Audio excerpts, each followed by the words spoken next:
Hello guys, in this video we are going to compare Microsoft versus Google Authenticator. So which is better? So right here they are two different apps but they serve the same function essentially. So Authenticator for Microsoft and Google Authenticator. So of course if you're using Microsoft applications more often, I suggest you just stick with your Microsoft Authenticator. So it will have Face ID for you ready also. So you have passwords, you can sign up with your Microsoft addresses. You can also use Microsoft with this and verified IDs.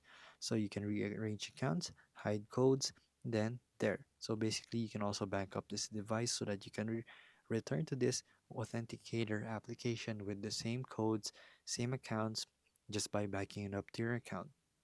So now let's go to Google. So Google will let you sign in with your Google account, of course.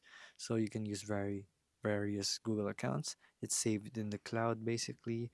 And then right here you can transfer accounts and basically that's just it.